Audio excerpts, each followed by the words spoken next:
Imagine if you sat down to play some Blood on the Clocktower with some friends, either in person or in the application.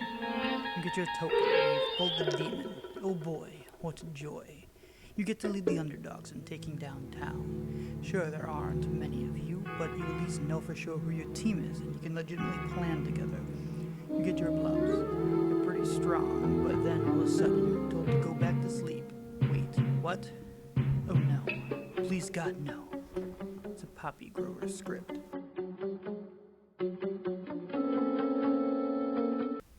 See, in Blood on the Clocktower, like many other social deduction games, you have an evil team that is smaller than the other teams and usually knows who each other are. Many of their abilities are designed to work in concert with each other. The strength of evil is often its ability to coordinate their usually very strong abilities. Please ignore that picture of the mastermind in the zombie. I don't know how they got here. Good is often unorganized and trying their best to collect their information to try and figure out the truth. It provides a fascinating puzzle that is never quite the same between games no matter what script you're playing. The Poppy Grower is a townsfolk that takes the one advantage the evil team has and throws it all out the window. The wording on the Poppy Grower is, minions and demons do not know each other. If you die, they learn who each other are that night. So in a vacuum, your Poppy Grower makes the game more difficult for the evil team until they die.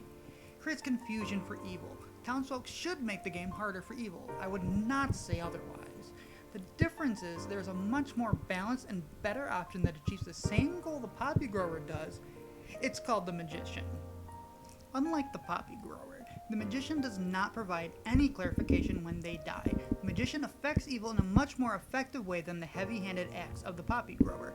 See, the Magician provides its player in minion and demon information. It creates a spanner in the works for evil. Who do you trust for your demon? Maybe the minions team together and take the game into their own hands. Maybe the demon is a vigor mortis and kills off the minions to benefit their team and figure out who is who. There is counterplay from the evil team's side to decide, just kill the Poppy Grower, lol, for evil. Even then, if the Poppy Grower is poisoned or drunk, well then, they die, and the evil team is just fucked. Going from the numbers on Blood on the Clocktower scripts, an unofficial source for custom scripts for Blood on the Clocktower, the Poppy Grower has 60 pages of scripts on it for full towns alone. The Magician, who fills a similar role and is much more balanced between the ideas of the game, 50. With Blood on the Clocktower scripts defaulting to 20 scripts on a page, that makes it about 100 more Poppy Grower scripts than the Magician.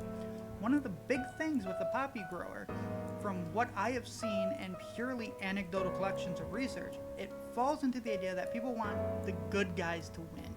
So of course the Poppy Grower is going to be a popular role to add. Another thing is the thought of, oh, evil has some of the strongest abilities, so this brings them down a bit. Why? In a full script you are looking at 2 or 3 people on an evil team, 4 in the really large games.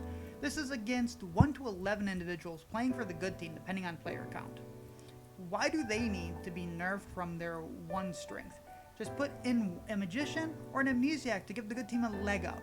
You don't need to take the one major boon the evil team has and smash it with a fucking hammer. Now, while I firmly am against the Poppy Grower as a character in the game, there are a few situations where I do think it is fair in game balance. The first one being Teenyville scripts with a Spire Widow. It balances the game back to its initial state of Teenyville, where evil doesn't know each other. It's really cool in that sense. Now, I know many of you may not enjoy Teenyville and only play full scripts, and you might be asking, Freya, are there any situations where the Poppy Grower is better than Magician in a full game, where it doesn't ruin the balance for evil? And to that I say yes. There are exactly 2 situations. Oho scripts where there is no poisoning, or the Poppy Grower isn't the drunk, so evil can just get rid of it and the minions have put themselves into a hole with claims that do not have bluffs.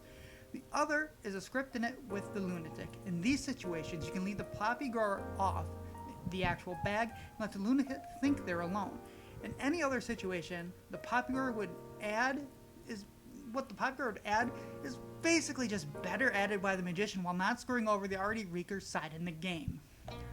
Arguably, both the Poppy Grower and Magician are bad for the evil team, and to a point, I agree. I think the Magician is something you need to be careful to add to a script. Meanwhile, the Poppy Grower, maybe leave that one out in the field. It takes the delicate game balance that Blood on the Clocktower has and throws it right out the window more often than not. If you're making a script and you're considering a poppy grower, why not consider these questions? 1. Do you really need to find something to make evil team's life harder? 2. Would an amnesiac just fill this better? 3. Would a magician aid in this situation?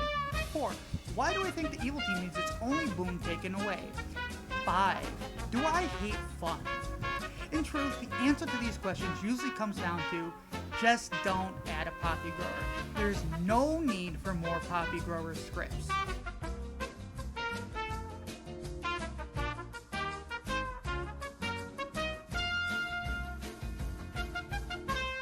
Thank you all for sitting through this video. My name is Freya and I make games. I would highly appreciate any likes or subscriptions to my channel. They're free and they would mean the world to me. Feel free to look at my scripts on Blood On the Clocktower scripts by the author Freydlin, or look at my games on itch.io/Freydlin. I recently released a game called Principality of Yogelspan. It is a party game where you are debating each other in a very silly manner. So until next time, my name is Freya and I don't have an official sign-off.